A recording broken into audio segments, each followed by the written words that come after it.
just like we just matter. So the fact that you say all lives matter, yeah, we're saying the same. Like matter, we matter. Of course. Of course, all lives matter. And why are we saying basic stuff? Y'all sound real simple. Yes, that's not even who is arguing against that. Right. Of course, all lives matter. We are saying, essentially, all lives matter is equivalent to we exist. You have a problem with acknowledging my existence?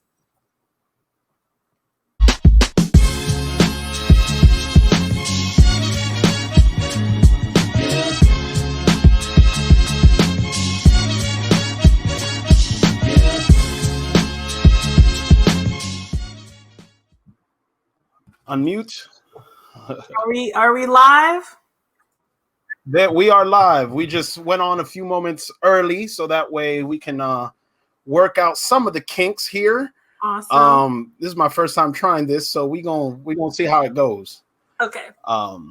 But nonetheless, I just want to personally say thank you for taking the time to talk about something that has been blazing our social media feeds. And I'll be quite honest, as people are coming in and watching, that I've realized that the reason why there's so much misinformation or misunderstandings is because of lack of education. Like, people just don't know.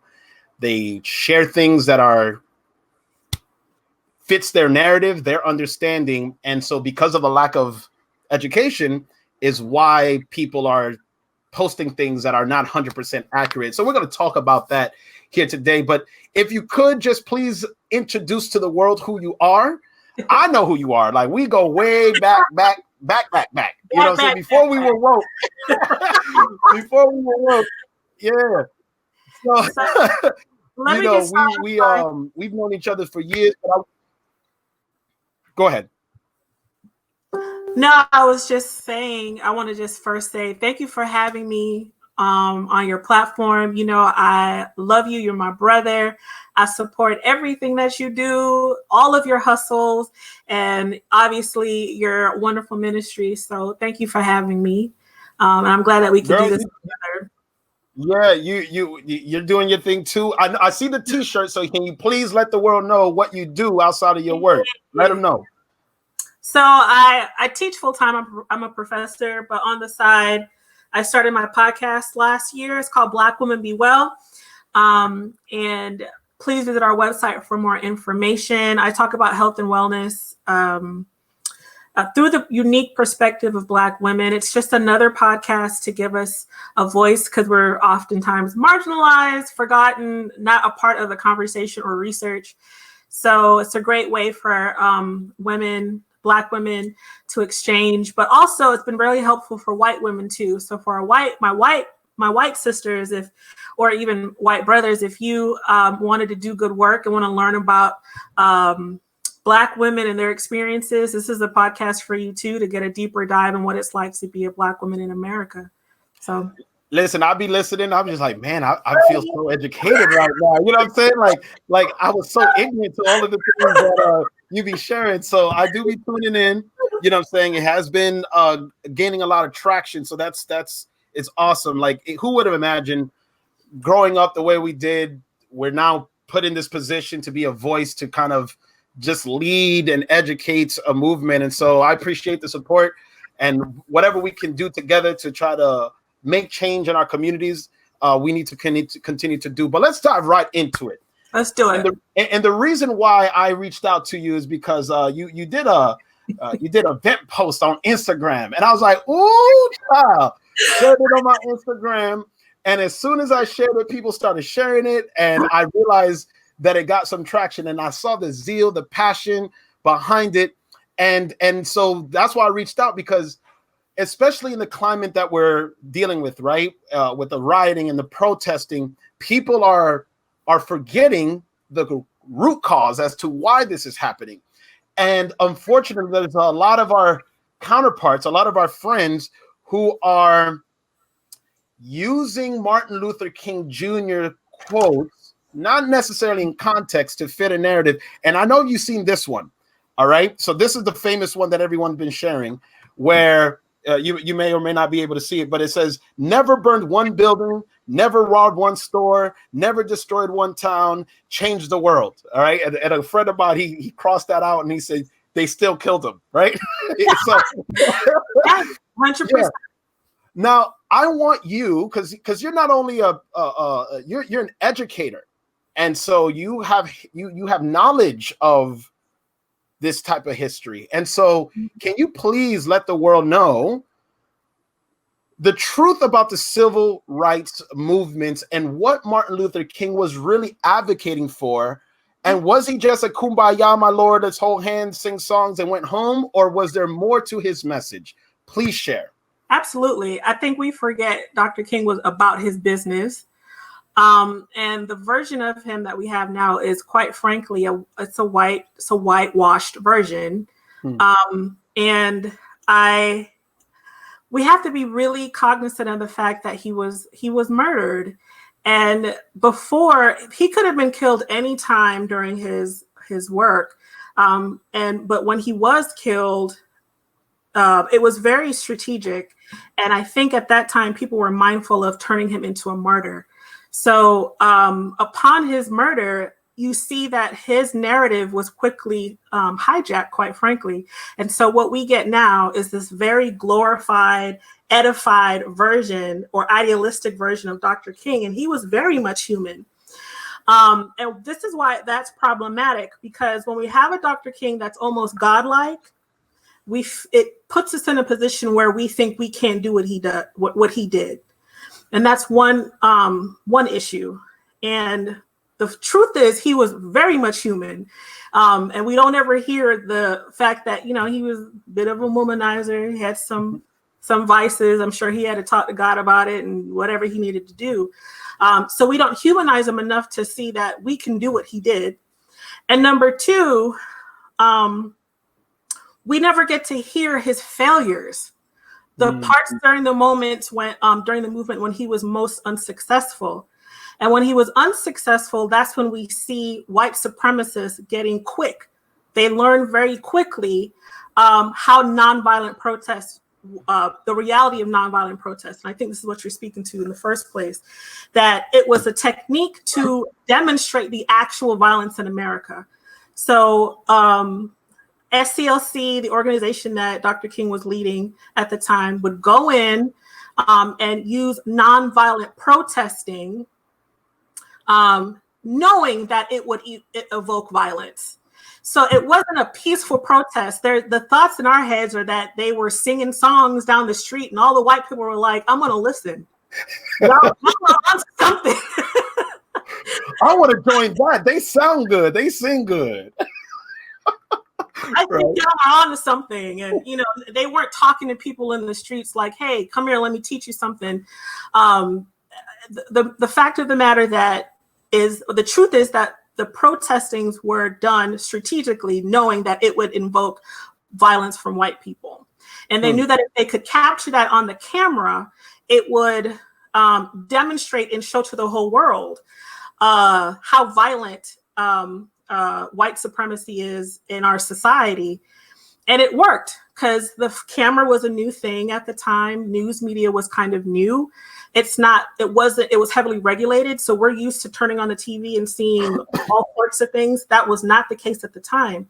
So when white America finally realized, oh, wow, they're really killing Black people in the street, that allowed pressure for our local and state governments to feel enough pressure to make change. So it wasn't peaceful at all. These people were beaten.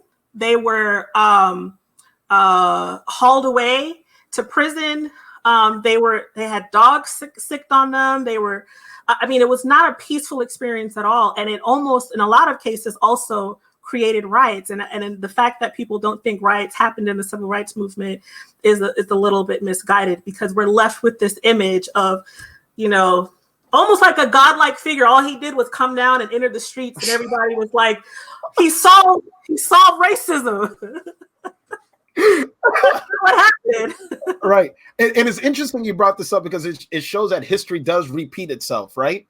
Childish Gambino, what's the song? This Is America. He's like, yo, that Selly, that's a tool. So Will Smith said this perfectly. Racism hasn't died, it's just being recorded, right? So what happened? Like, if it wasn't for those videos and that footage back then, we would never fully understand what MLK had to go through and endure. And even now, especially, everyone's kind of quarantined, there's nothing to distract them. They're seeing it. And it's like, I've gotten multiple calls and text messages throughout this week. So overwhelming, was like, I get it. I'm sorry. What can I do to implement change? Yeah. But it's interesting because the same people who are mentioning that Martin Luther King advocated peaceful protests are the same Americans who forget that this country was, founded on violence, right? And now we're not advocating it. We're not saying, yes, go tear down the cities, and we're seeing the looting and things like that. We're not advocating for that. But this idea that if you can just do it this way, this is the right way. Well, Kaepernick showed that, hey, we did it the right way. And 6 years later, he's looking like a genius right now. Yeah. So I'm glad you brought that up, because as like he Martin Luther King didn't come, no, he got shot. He got murdered. And I want you to expand a little bit, and then you can piggyback off whatever. Like, why was Martin Luther King the most hated man in America right before he died? Like, why was he one of those hated people? Because if he was such a man of peace, then truly everybody would just love him and embrace him. Why was he so hated? He challenged the status quo. He perverted their order in their eyes. He shook up what and it's the same reason why people are frustrated now. People that are in power are frustrated now. He wanted equity, and he did not want to keep order as it was. He wanted equity for all, and so it was a challenge to the status quo. And so you have a man, and also in the protests, remember, all of the protests were illegal at the time. We have legal laws now because of what happened then. So we have like desegregation, and you can't tell someone that they can't enter your stores or whatever. At the time, those laws didn't exist. So everything he did was defiance to the Black letter law. He literally broke laws. So the same thing we hear now from critics who are criticizing this, are saying, protest, but don't break laws. That's literally what Dr. King did. And when people would challenge him to that, he would say things like, I can't follow an unjust law. An unjust law is an unjust law. So I'm going to obviously break it. And he was hated for that. White people oftentimes, the response he got from white people was, you need to stay in place. You need to follow the proper channels. You need to do it the way we want you to do it. And this is where we get his letter from a Birmingham jail. He gets a letter from clergy that included rabbis, priests, and ministers, telling him things like, wait, you should use the regular judicial system. You should don't come out. We don't need you outsiders stirring up our good Negroes here. Essentially, those are the major themes in the letter. And so you see Dr. King responding in the letter from a Birmingham jail. And he's like, first of all, we've been waiting for 400 years. How much longer should we wait? Your judicial system, the criminal justice system, is not set up to actually advocate for us. And this is why we want change. And while we're breaking unjust laws so you can change them.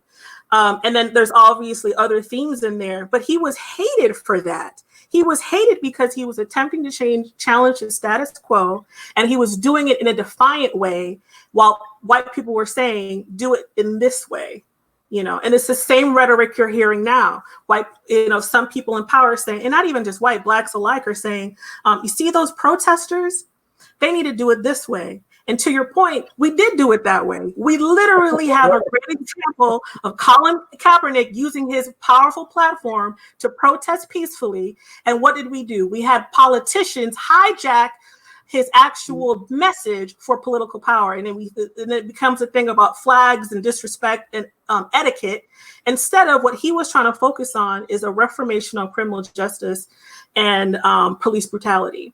He literally did that. And I want to piggyback off what you're saying, Colin, because just as you said with Martin Luther King, he wasn't perfect in the process, right? But he was learning as he grew.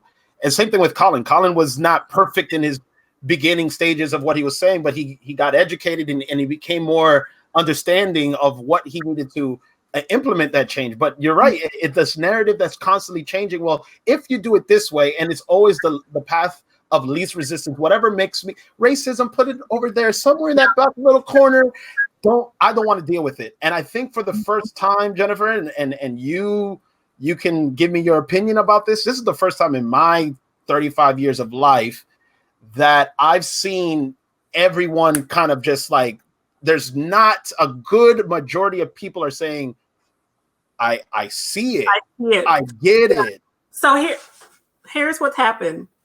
So this is why the hijacking of Dr. King's narrative is so important, where we have people that have made him a martyr taking his narrative and recreating this image that we have of Dr. King and saying, see, we did it. He's dead now, but we've solved civil rights.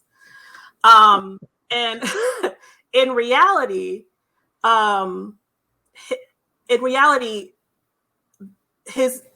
not everything was solved after his death, and police brutality was still happening. And there's lots of research that demonstrates that the KKK and white supremacists actually successfully entered into police force agencies, right? And this is why you see this is why people are getting murdered in New York, in DC, in LA. It's just now there's no movement at the time to record it. Fast forward to the age of innovation, everyone has cameras, and we all have the ability to record now. There's no need for a TV studio to go in and record it like in Dr. King's time. Everyone is recording it now. It's further demonstrating that we never really solved all of the racial issues, even though Dr. King died. But somehow that narrative was hijacked, and white people, honestly, were told that. They were told there was this great man and he fixed it. And white America went back home and said, thank God, I can eat in the diner with a black person, racism is solved. And in reality, that we had areas still violently being violently attacked by police agencies. And then we see things like redlining happening, gerrymongering to control the Black vote. We have educational disparities and laws that are put into place, local laws put into place to further segregate. So Dr. King, his whole movement was desegregation. Then why is Chicago so hyper segregated? Because other things were put in place really to keep the status quo. So we moved forward, but things weren't solved at all. There was still more work to happen, but we've controlled this narrative of Dr. King saying that, see, he died, but everything is fixed. And here's white America saying, oh, snap, they were right. It wasn't fixed. And now they're seeing it like, wow, yeah, I didn't know. Right. So you brought up a point about the narrative. What can we do? Because the number one thing that I've asked, what can I do? What can I do? And so the first thing I say, hey, watch 13th or, watch this documentary. Yeah. But how can we educate people? Because here's what I'm seeing. There's a lot of facts on both ends of the spectrum. They're both true, but they don't fit into the overall arcing, story to make those facts negate. Those facts are out of context to the bigger story that's really at hand, right? Yeah. So how does racism, show me examples of racism within the country, and then all of these stats are then spewed, and you can't deny the facts, but there's still, it's being omitted for a bigger picture. So how can we help people see the true narrative of what's happening, as opposed to just fact checking things and then using this information to fit my understanding of something? What are some suggestions or resources or anything that you can suggest to give to help people? I think that what you speak to is really true, that people pick and choose what information to quickly share on social media. I think that's the first step, is to recognize that cannot be your only source for information. And I would even suggest to take a fast from it for a while and do some other, if that's your only source, find some others. That's the first thing, that we have to look for education from other places. The other thing, there needs to be some kind of internalized shifting happening. So I would recommend for people, Black and white alike, because they're going to have different experiences in terms of how they need to get educated. But for Black and white alike, take some time and really reflect on how am I receiving education? So for example, for someone that is highly privileged, maybe they're affluent and rich, affluent in a higher economic, socioeconomic tier, and they're racially white, they would need to reflect, where have I gotten most of my knowledge about race and history? Mm. If it was from a predominantly white school taught by predominantly white teachers, you probably have some blind spots. If a lot of your education comes around the dinner table, I hate to say it, your parents might be a little bit internally racist, or there might be a chance. Yeah.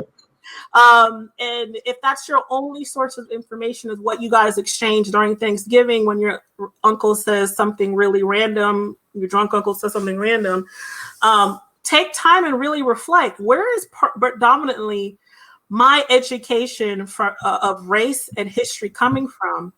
And then once that internal reflection happens, now you're ready to, and you hold the mirror to yourself and say, wow, yeah, I've been living in an echo chamber my whole life. I need to get some outside help.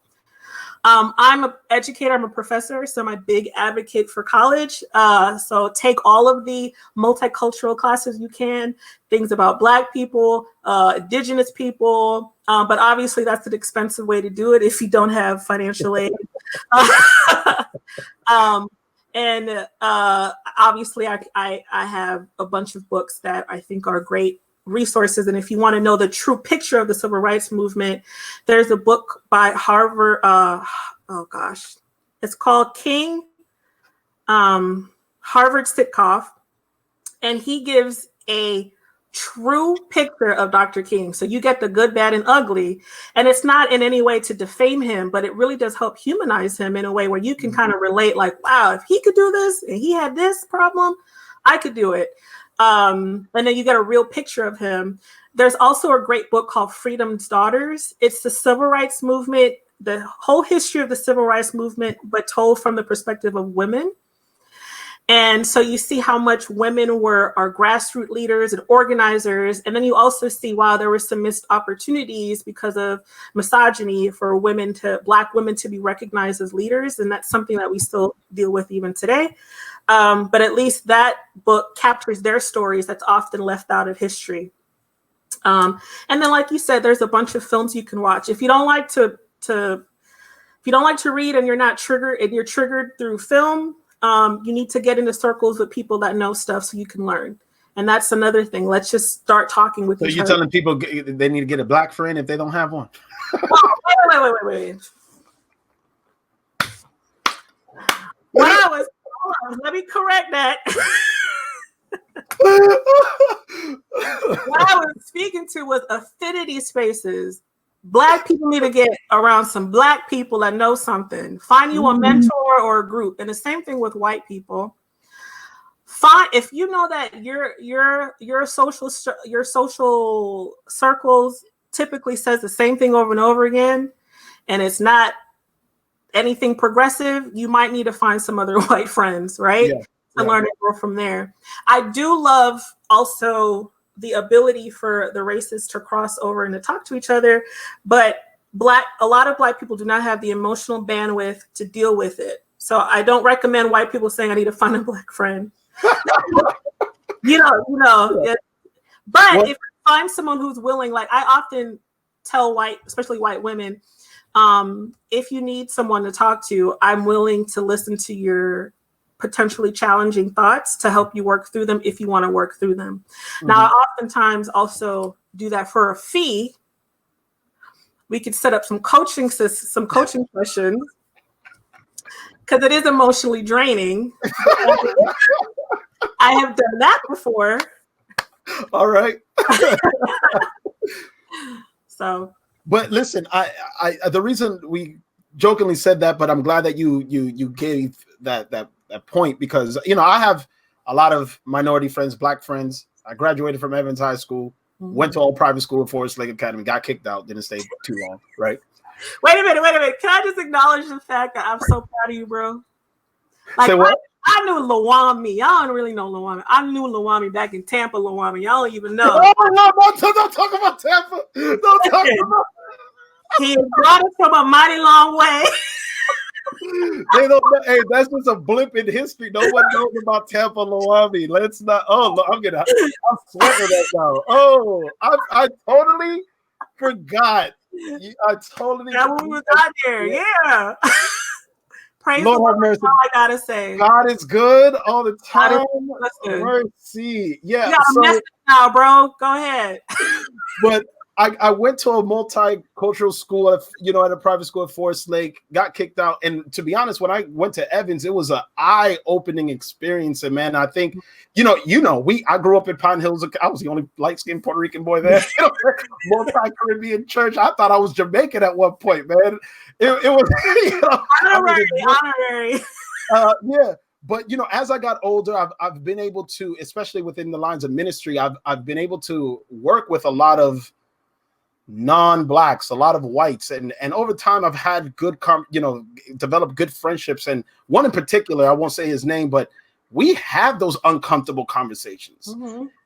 And he calls me out on my stuff, like, Lo, that sounds kind of low-key racist. So how you gonna tell me I'm racist, white boy from Mississippi? You don't know, what I'm saying? It's like, but it was that same place, but where people don't like friction, and I think that people have to understand friction allows movement to happen. Absolutely. Right? Like, and so one thing I have done is not the biggest thing in the world, but every time I see a white person post something that is fighting for the cause, I affirm them and I say, thank you for being a voice. And it's amazing. It's like, what can I do? I was like, if you ever need to talk, ask me the uncomfortable questions. Like create a safe place where people's like, hey, I have these, it's okay. Like, now don't put, sometimes we kind of just go on Facebook and just post everything. And then we're dealing with 30, 40 knuckleheads and right. But that that one-on-one relationship that, hey, I've created a safe place for friends of mine who I've always talked about this stuff, but they never understood it. And now they're like, yo, Lo, I'm with you, bro. Like, hey, can I ask you a question? Absolutely. And they're like, oh, please just say it. You know what I'm saying? And so you have a patience a lot of people don't have. That's because I'm the same way. Yeah. I'd rather you ask me about my hair than to ask Tanya, because Tanya ain't got time for it. I'm always like, come here, Sally, come. Can I touch your hair? No, don't touch my hair. And I'd be like, come ask me. I don't mind, because like you're saying, there does need to be some interpersonal connection between us. And let me tell you, white people do not like to talk about race, because it is true that a lot of times when they bring it up or they say something, it's immediately met with an emotional reaction, because our nation has not restored this race. They have not publicly admitted to any wrongdoing in terms of slavery. We have not gotten any retribution. I could even throw out the whole reparations thing, but we have not been restoratively brought back. And so there's a lot of hurt still, even after 400 years. There's still a lot of vicarious hurt and generational hurt. So when someone says something, and you could get an emotional reaction, and it's 100% justified, right? And so they are afraid to say anything, even if it's for an educational purpose, like, let me share so you can help me. So I'm oftentimes kind of like, I come in like what you do with your friends, like, bro, it's okay. This is a safe space. Right. Ask me. And they say off the wall stuff. And I sit there and I'm like, let me help you. And then the next day I'm booking a counseling session. From my own mind. Right. But you have that kind of patience too. You allow for that space. Not everybody can do that. Yeah, and so are we going to be willing to listen and hear, or are we just going to, hey, this is the way I think, this is the way I am, and you're right, I'm wrong, and we can never make true progress with that. But yeah, not everyone is patient, so find, position yourself in a way where you can grow and you have to get uncomfortable if you want to grow. If you're a fitness instructor, if you don't get uncomfortable, you're never going to grow, right? Your muscles, you're never going to be able to build endurance. And so more now than ever before, I'll be honest, I haven't shared this yet, but I figured it's timely. Like I went to Publix. I shared this on Facebook Live, like this older white lady, she was checking out my groceries and she just basically said, I want you to be safe. And it warmed my heart. I was like, oh, thank you. Like being Black right now, it's like people are so sympathetic. Now I'm walking around my neighborhood. No lie. I promise to my Father in heaven. I'm walking around the neighborhood. I have my AirPods on and I'm doing what I'm doing. And I'm, hey. I'm like, the first reaction is like, what would it do?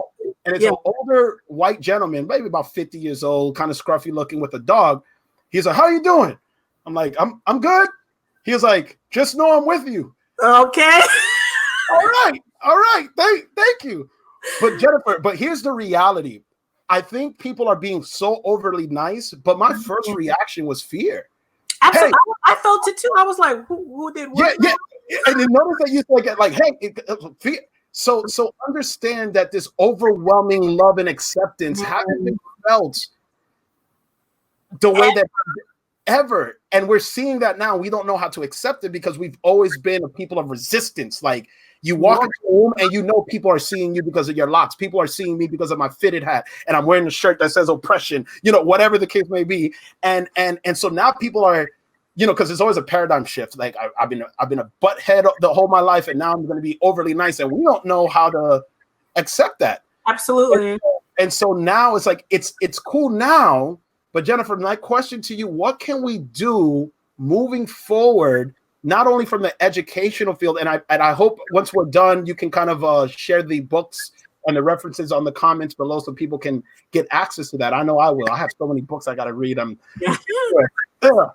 But what can we do to help people embrace and better understand the civil rights movement, but help people understand that history repeats itself and the lessons, the positive lessons we can learn from the past, how can we implement those things now to really implement change? And I'm going to conclude with that because I'm going to talk about one more thing that I know is a hot topic for you, but I just wanted to see if you can give me some insight on that. So you're talking about not just the educational thing, but what else can people do personally or socially for change? Yeah. We admire Martin Luther King Jr. civil rights movement. We're seeing that there's a call for change. What can our white friends and our white counterparts do to not only protest with me arm in arm and say we're with you, but what can people do to really make change within our construct, our within our system? Because it's good to Black Lives Matter fist and blackout, but like there's more than just that we need to do. So absolutely.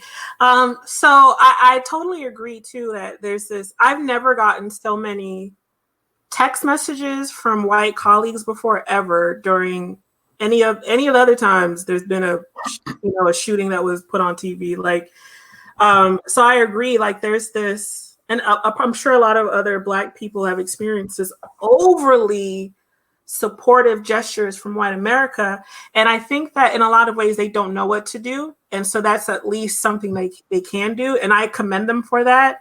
And so I think that in a lot of ways they just don't know what to do, and they can't ask us because it's not our burden to tell them what to do, right? Mm-hmm. So I would really recommend that some white Americans go do some therapy and really do some mental health therapy about how racism may have affected them. And I don't know any therapists that really specialize in that type of therapy, but we have to really understand that race issues don't just impact Black people. They also negatively impact white people.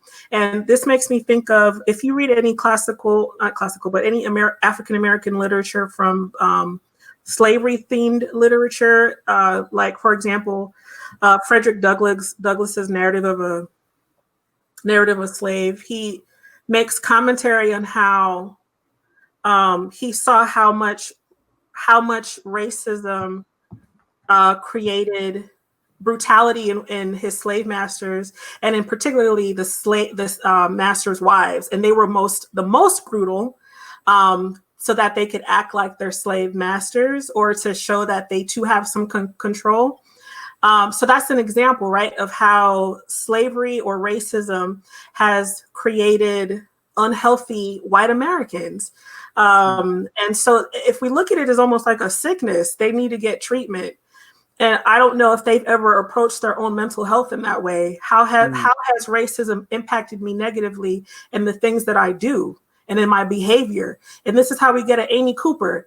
Amy Cooper, I read her credentials. She's like super progressive. She's like a Democrat. And if you notice in her phone call, she doesn't say a black man is attacking me. She says an African-American man. Right. But she knows the terminology, the politically correct terminology, and yet she still has internalized racism. Where did you get that from? You need to dig deep in how racism has affected you. I think once that happens, I mean, that doesn't have to happen first. But I guess a simple question that most people just have to ask: do I have any racial bias? Yes. And ask that question, and then I guess start from there, and then research, and then lead into the question. And get off social media. You need to be about it. Don't post things like, I wish I could do more. You can. You got to do it now. You got to be out in these streets with these young protesters, or I'm not meant for protesting. That's not my skill set. Pray for me, because I got to do one today, and I'm nervous as I'll get out. I cried earlier because I'm you got legs and you got stamina. You're good. You're good. I would need a break every 10 minutes, but I'm But see, we need people on the ground, and then you have others, the strategy people in the back. And I was just talking to my mentor today. He's actually going to be on WMFE tomorrow's show at 12. It's called the Intersection Show. Where can they check that out? WMFE tomorrow at 3 p.m. He's going to be on the show Intersection.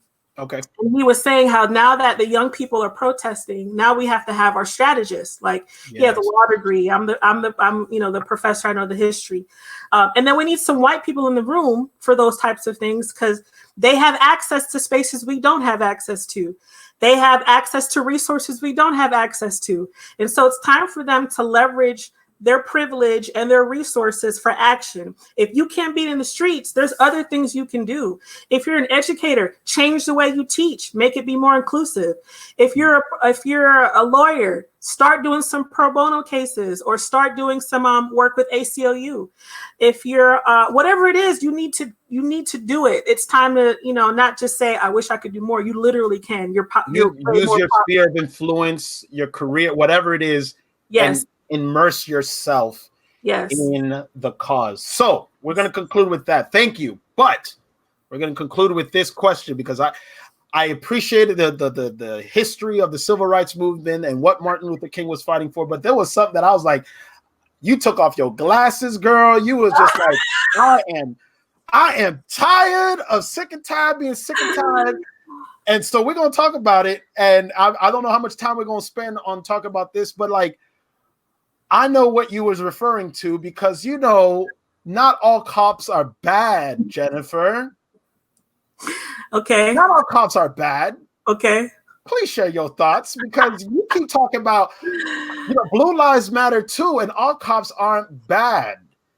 Please. The point of that video was to stay on topic. Stop gaslighting us. And if you could really look at this as a toxic relationship, and if you're a female watching this show, when a man has gaslighted you, that was the most frustrating thing. We're not talking about that. We're talking about this. Why are you bringing up other stuff? And I think it's just people that want to keep the status quo. They don't like, they want to keep order as it is. And then they throw up all these other topics when the topic is very clear. There needs to be criminal justice reformation, and we should end police brutality. So it's a logic thing. Of course, not all cops are bad. Right. What point is that? What is the point with that? It's the same thing. All lives matter is a gaslighting technique. But and it's funny. There's a comedian. I forget his name. The Saturday Night Live. He was just making the point. He was like, "We just said Black Lives Matter, not more important, not less. Matter, just matter." People got upset. It's like, we just matter. So the fact that you say all lives matter, yeah, we're saying the same. Like, it's matter. We matter. Of course. Of course, all lives matter. And why are we saying basic stuff? Y'all sound real simple. Yes, that's not even. Who is arguing against that? Right. Of course, all lives matter. We are saying, essentially, all lives matter is equivalent to we exist. You have a problem with acknowledging my existence? That is off topic. So it's counterproductive, because if you're not agreeing that my life matters, and really do I really exist in your universe? Then it's a fallacy in your argument. If by saying all lives matter is to make the conclusion that I should not say Black lives matter, that is literally a fallacy. It's illogical. If anything, you can say all lives matter, and this is why I'm going to help you out, because it's true. Black lives matter. What happened with that? It was, that term Black Lives Matter was hijacked by politicians to make a political point. Period. It was, that's how us saying we exist became a political ploy. Right. And it's not us against cops. That's never, us against bad cops. My uncle, and then you always hear, my uncle is a cop. Mine was too.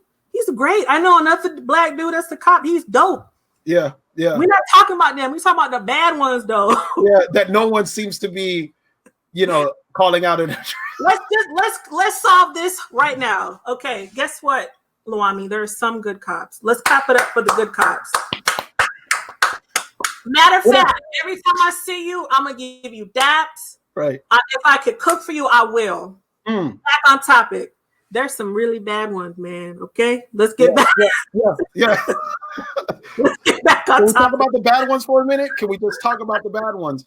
And it's unfortunate because we're within the Black community. We're stuck in this, rock in a hard place, right? Because at one end, we know that the authorities are there to help protect us, but then when they call, when we call them, we're expecting them to protect and to serve us.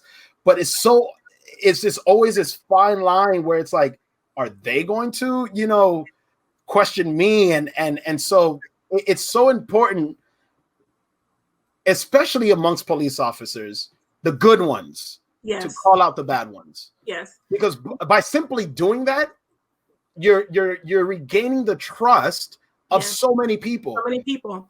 Because when you start gaslighting, as you said, and start people saying, well, it's like you're trying to ignore my experience. You're trying to make it feel like my reality isn't true. You're the crazy one, Lo-Ammi. Yeah. You're the bad one. Right. Yeah. And so this I don't think people understand. This is refreshing to hear my friends who are not of minority descent, Black or, but my white friends and Asian friends that are like, Lo, I understand. It's like, for 20 years of my life, I've been saying this one way and another. And it's like, I'm not crazy. I'm not crazy for feeling and thinking this. So thank you. So just the fact that you're simply saying good cops matter when we know that is just missing what I am seeing, experiencing, and my reality of what I'm living in. We have to dismantle the blue code of silence, and that blue code of silence fraternity type of environment that they live in is rooted in white supremacy. And there's lots of research that demonstrates that the KKK infiltrated police agencies across the nation in the 60s and 70s. And so this whole blue code of silence, where I see a bad cop and I don't say anything because we're frat brothers, it needs to be dismantled. And to your point, I hear people say, I've always had good experiences with cops. That's great. But there are a lot of people that are going to tell you that they haven't, and that they actually don't feel safe when cops are around. How how can you imagine how freeing that it would be for us to have a group of people saying, wow, I didn't know that, I hear you, and maybe you're right, instead of getting it flipped around that, no, you're crazy. What? Cops are perfect. You're the problem. You should have done this. Black man, you should have had your pants up. You should have spoken in perfect English. It was your fault. You're crazy. How often do we see these videos? And there's been more than one video where a police officer is gun out, hands up, come down, don't move, do this, get your, and it's like you're shouting 15 commands. And it's like you're doing the robot. Then they are fearful. They shoot. And it's like, well, they should have just complied. To which command? Because they shot out 15 of them. Yeah. I was confused as to what I should do because I'm stop. And so I, again, the purpose of why we're bringing this up, we understand that not all cops are bad. There are very good cops. You know, actually, the protest that we're going to be doing later this afternoon, the police department is going to be going with us. Awesome. What we are discussing is for our friends and our colleagues, our people who are in our we are simply addressing the bad ones, and we want you to acknowledge the bad ones for the for the peace of our own mind, that we're not crazy and you're seeing what we're seeing.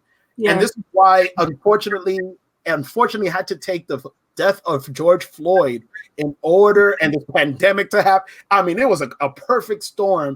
To allow the world, not just America, the world to see, whoa, we have a problem. Yeah. And so I realized that in order for us to really execute change, we have to talk about it. We have to educate people. But then the last step is like, okay, what are we going to do about it? Yeah. Because to your point, you said the pandemic, this is the perfect storm, because this isn't the first death we've seen, live execution we've seen. And it's not the first time Blacks have protested or organized to talk about this. This has been going on for the last 30 years. This isn't the first time that it's happened. But what you said makes perfect sense, that we have time now.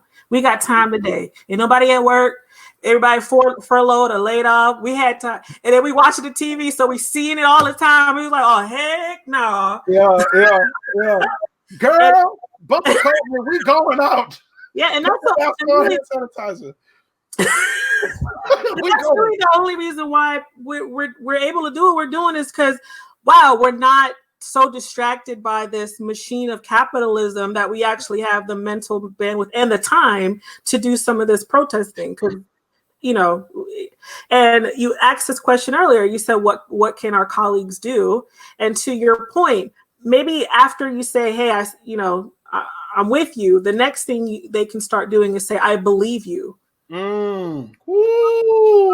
Believe a Black person when they tell you they experience. And don't rationalize it for them or tell them what you think it is. If a Black person tells you, man, I've never felt safe around cops, and you hear like 5 people say the same thing, man, that might be real. I wish there was a bomb that could. I need to get like there's effects and stuff in the. Man, don't just believe me. Believe me. See me. You know what? I'm not going to take too much of the time. I just want to personally say thank you for taking the time to educate, to inform, to share, and this platform. I guess we go way back, so there's an understanding between you and I that most people may not understand. So we're going to joke about certain things that people may not feel comfortable joking about. But I wanted to create some sort of a platform, do a video, do something that people can watch and say, yeah, I'm going to read, I'm going to study, I'm going to, utilize my influence, my privilege to help if truly we are about the change and all lives matter and Jesus died for everyone. Hey, it's so true. So when we are crying out, we need help. Help us. Believe us. Yes. We're not trying to exact, at least for mine, I don't need to exact. And it's funny because even now, Jennifer, and I'm being completely transparent, I am so hesitant to share stories from my past in the world and in the church about how I've been treated and the racism that I experienced, because I don't want people to think I'm clout chasing.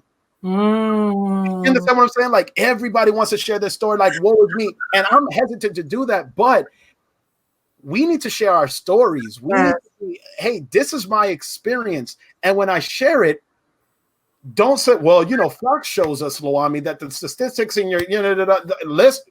Do you feel me, bro? Just feel me. Feel me.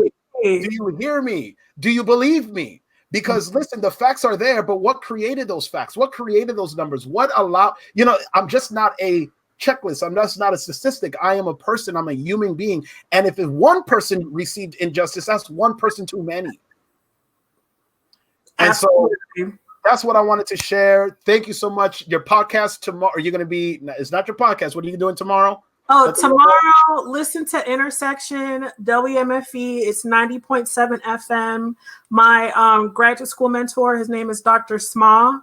He will be on there talking about some of the stuff we talked about. And he's like, he got the facts here. So you can come out there with a pen and paper and just, yes, he can riddle them off. So. All right. And also, yes, go ahead, check out her podcast, blackwomanbewell.com. Support Black businesses, influencers, and all the above. Jennifer, love you, girl. Thank you so much. And to everyone else, hopefully this was a blessing. This was educational. Jennifer, she'll link up her podcast, the radio interview tomorrow, as well as the books and references. But please, if there's anything you can do, simply share this and say, watch, must watch. All right. Hopefully this is the beginning, a start of something new, something that we can implement change. Again, to everyone who watched, appreciate you, Jennifer. We'll keep in touch. And thank you for doing this. Absolutely. Blessings, y'all.